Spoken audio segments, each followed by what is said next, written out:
havuga ngo ntari muri bo kandi batowe ijana kwijana batabarundi bose n'abagumya banga ijana kwijana bavuga batabarundi bose n'abagumya banga ariko burya atari gusuzugura abantu abarundi bafise ubukene nk'ubwo bafise abarundi babuze ivyankenerwa kugira ngo babeho nibo botora ijana kwijana umugambwe vyananiye kubatunganiriza ijana kwijana batarose muri iriya myaka aho abantu bavuga ati kumbure ubu ibintu vyamaze kuyangara niho bose babatora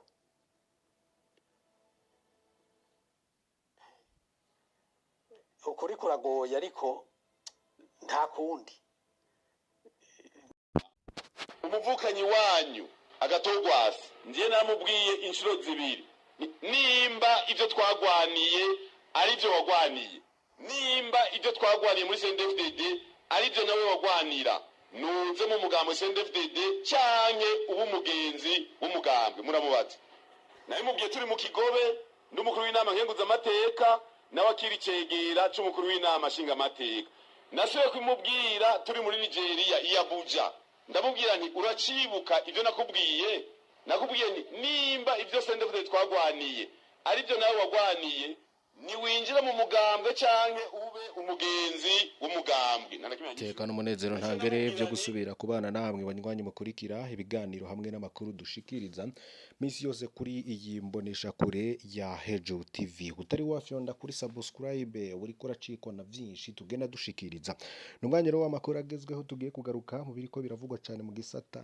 ca politike hari amakuru menshi byatangajwe na Agathon Rwasa mu kiganiro yoba yaragiriye mu ntara ya Ngozi akaba rero yarabikije ingendo nziza abasilamu mu ngero yabifuriza bahurikiye mu idini ya Islamu umunsi mwiza kandi mukuru wa Idil Fitri Agathon Rwasa rero yabajijwe ibibazo byinshi bitandukanye aho hari aho yagiye agira ati twemirije amatora asigura byinshi muri politike aho asaba abayisilamu guhitamwe abantu bashoboye gushikana Burundi ku iterambere nyaryo hatari abashiri inyungu zabo imbere ahubwo bashiri inyungu z'abanyagihugu imbere akaba yarabajijwe ikibazo aho yari mu ntara ya Ngozi bamubaza niba muri 2027 azokwitoza mukaza kumviriza ivyo yoba yarasiguye muri aya makuru kandi muraza kumviriza ingene yasubiriye kwataka Varisito Ndayishimiye Reveriyano Ndikuriyo ndetse n'umugambwe CNDD-FDD byose turaza kubibagezaho muri aya makuru ntucikwe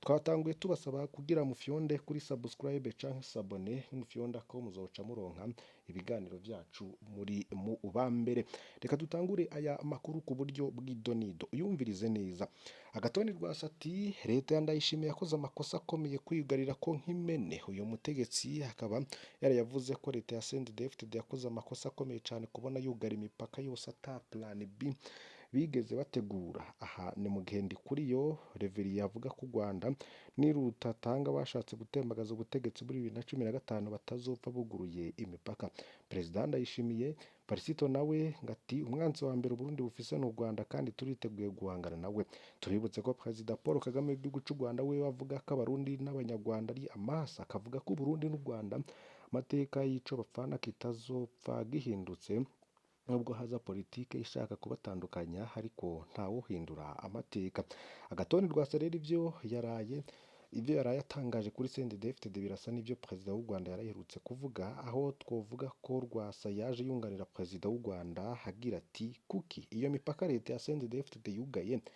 n'imipaka ibahuza n'u Rwanda nayo iyindi mipaka iruguruye iya Repubulika Iharanira Rusange ya Kongo rimwe na rimwe yugagwa kubera intambara ziri muri Kongo rero kubona Agathon Rwasa avuga ko leta yagize amakosa kwiyugarana ko yemeza ko leta Ndayishimiye yikunda ha gukorera abanyagihugu kuko nubwo politike zoba zidahuye muri kino gihe abanyagihugu bobo kugendaniranira narirya bahuriye kuri byinshi bari kubandanya bagenderera kuko Rwasa babihuriza ko na President Paul Kagame w'igihugu cy'u Rwanda Rwasa kukwibonekeza ko ariko arataka CNDD-FDD ngo vyo bavyinyegegemwo ibintu byinshi bitandukanye reka tubyumvire hamwe Agathon Rwasa ahamya ko atampamvu ingabo z'u Burundi zifise yo kugwanira muri Repubulika Iharanira Rusange ya Kongo Agathon Rwasa utavuga rumwe n'ubutegetsi bw'u Burundi akaba atangaza ko nta mpamvu yakabaye ituma ingabo z'igihugu c'u Burundi zibandanya kurwanira mu ntambara ibera mu buseruko bwa Repubulika Iharanira Demokarasi ya Kongo.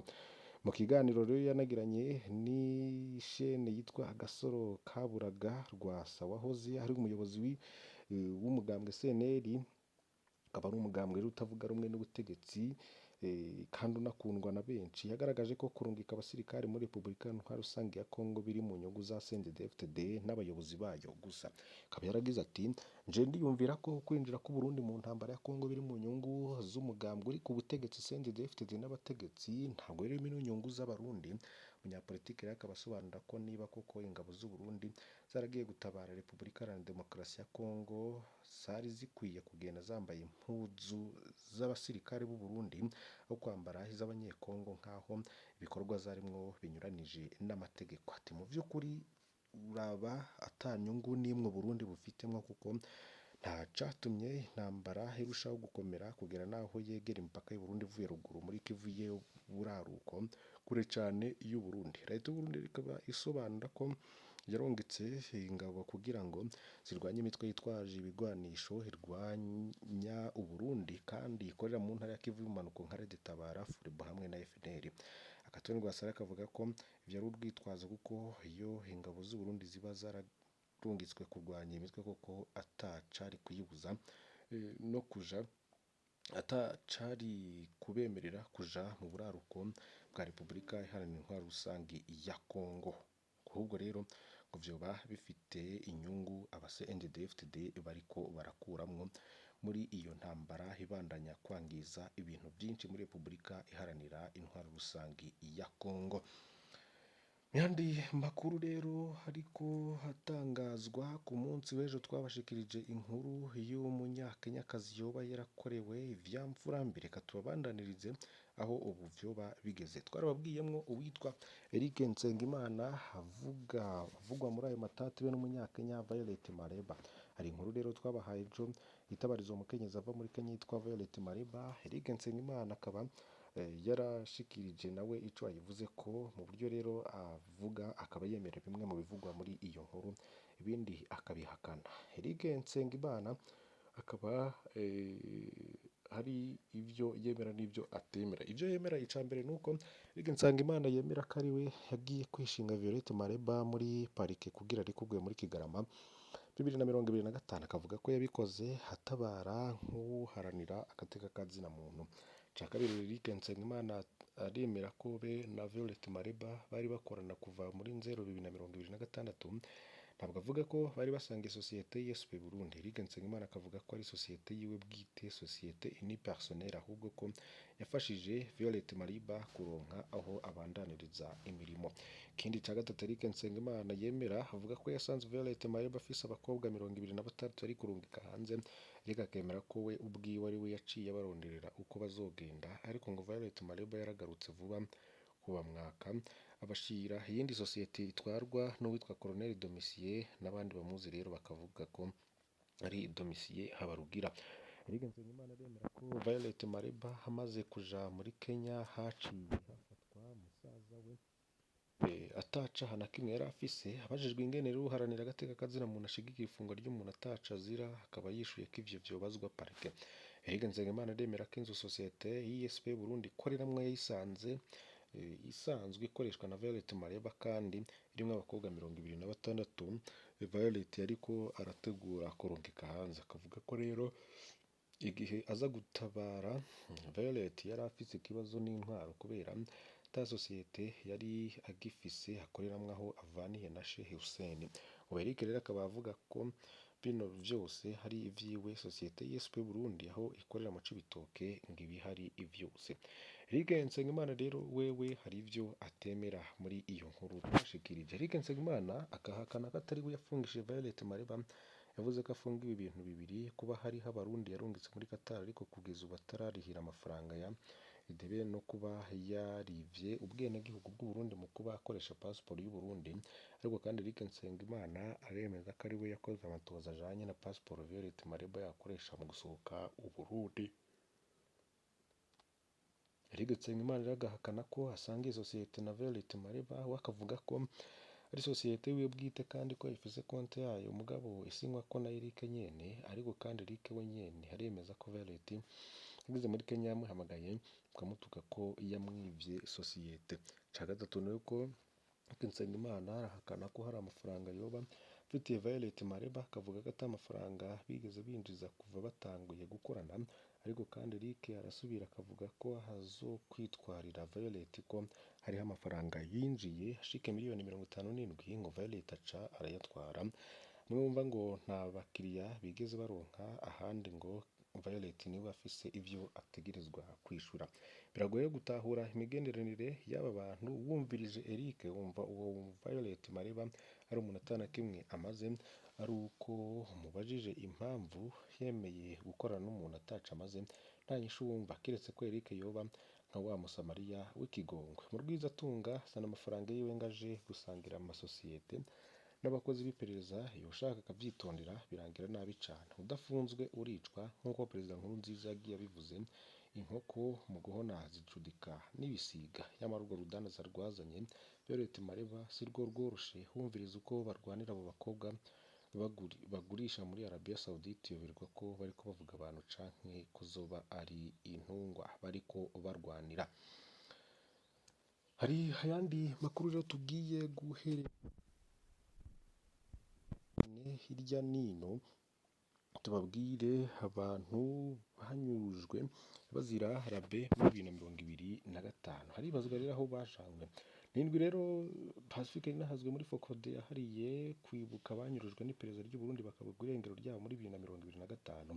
Inkuru yaranze iki gisata muri 2025 n'inyuruzwa rya Dieudonné niyo kuri batazira rabugeni na bagenzi we Ruwa Nkurunziza, Berandi Kumana na Fabrice Bw'imbumutima bafatiwe mu Kirundo kwa 29 kwezi k'umunani 2025. Bena Bonaventure Nkuringoma yafatiwe kuri hoteli imwe Igitega mu bucagucagu bwo kwa 30 kwezi k'umunani 2025. Birazwi ko rero abafashe bari barongoye na Salvatore Horihoze atwara iperereza mu ntara ya Butanyerera. Ikibanza ca nyuma rero babonetsemwo bakanafotorwa ni ku biro by'iperereza mu Cibitoke muri Nyakanga 2025. Kuvuga rero nta gakuru kabo gatomoye karasubira akuboneka.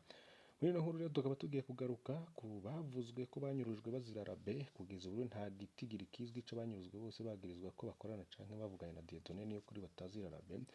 Ibajanywe ntihazwi. Hano rero tukaba tugiye kubasangiza bake twashoboye kumenya twisunze ibyanditswe Pacifique irazwe ku rubuga rwiwe rwa Facebook. Harimo François Nzambimana avuka Buringa muri komine Gihanga ntara ya Bubanza yahora. Uyu yahoze ari umusirikare mu gisoda ca kera, ubwo ni ex-FAB. Aho aviriye mu gisirikare rero abaye muri Afrika y'Epfo no muri Mozambique.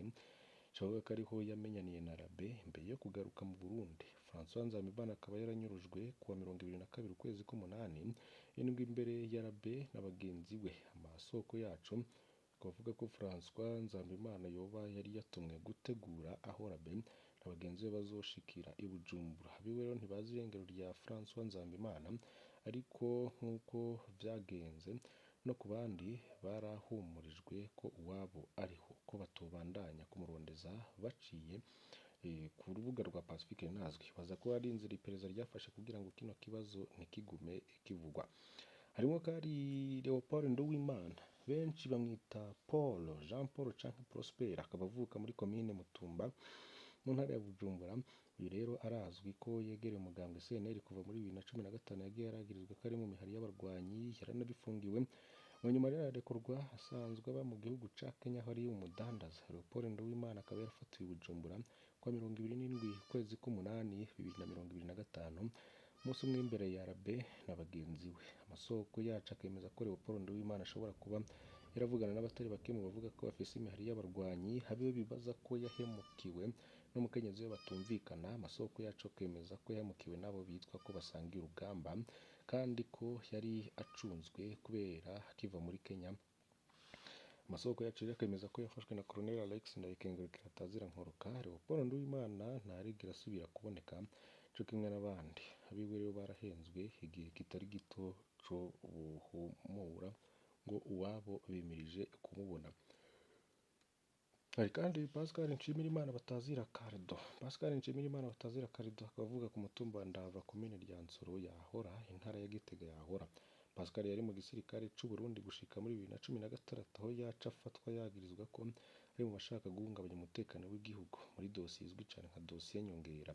Yarekuwe muri 2021 ubu yarajejwe umutekano ku bitaro bita Hopital Roi David Bujumbura aho nyene niho yafatiwe n'iperereza ku itariki ya gatatu kwezi kw'icenda 2025. Ico tumaze kumenya nuko yari asanzwe aganira na Elwa Nkurunzimana afatiwe hamwe na Dieudonné Niyukuri batazira Rabe kuva Pascal Nshimirimana afashwe nta gakuru kiwe. Harimo kandi Audace ico yitungiye abavuka ku mutumba wa Nyamitaga komine Gisozi mu ntara ya Mwaro yahora. Audace yakaba kukurutse vuba mu gisirikare n'umuganga yakorera igihe kinini ku bitaro by'abasirikare mu Kamenge yanyurujwe mu gihe yakora ku bitaro bita kwa Binagana i Bujumbura. Audace rero ico yitungiye yanyurujwe kuwa 21 ukwezi kw'icenda avuye gusenga. Igihe rero anyuruzwa yariko yitaba telefone yamubaza aho ageze ntiyamenye ko n'uwo ariko aramuhamagara yari amaze gufatwa. Kuva Audace ico yitungiye yanyurujwe ntarigera asubira kuboneka, ariko nawe nyene mu muryango hagiye haraboneka amakuru nk'ayahumuriza kuba bakiriho hose rero bikaboneka nk'intumbero yo kubuza imiryango kuma barondeza ababo kugira ikibazo cibagirwe. Harimo kandi Pastor Robert Havyarimana nawe ni umukozi w'iperereza uvuka muri komine Rumonge yahoze ari umurwanya wa Paripeuta FNL bakaba yafatanya na kuba pasiteri no kuba umukozi w'iperereza. Hari mu bakozi b'iperereza bari bacunze Rabe na bagenzi be mu Cibitoke bahavuye bafatwa. Inyuma yaho hari ifoto yerekanye aho Rabe na bagenzi be bari bafungiwe mu Cibitoke. Kuva ubwo rero nta gakuru ka pasitori Robert Havyarimana na bagenzi be ntibazwi irengero ryabo. Nk'uko byagenze mu bandi umuryango wa Robert Havyarimana uguma umurizwa ko ari muzima kandi ibikorwa byarungitswemo ko hari ibikorwa yarungitswemo habone mu gihe hari n'ayandi makuru avuga ko yoba yaramaze kwicwa. Ibi byose rero haribazwa aho abo bantu boba bari hagatwabazwa CNIDH kugira ngo igire ico ikoze bamenye amakuru y'abo bantu ndetse n'imiryango yabo nayo ibashe kuyamenya. Ivyo turindi rero kubona kugira ngo tumenye uko vyoba vyifashe kuri iyo dosiye ya Rabe. Turakengerukiye cyane mbasabe kugira ntimucikwe n'ayandi yose tugenda tubashikiriza kuri iyi mboneshakuru ya Hejuru TV Fyonda kuri subscribe canke sabone niba utari wafyondako ibuke no kubisangiza bagenzi bawe kugira badacikwa n'amakuru yose tubagezaho. Imana ibahezagire.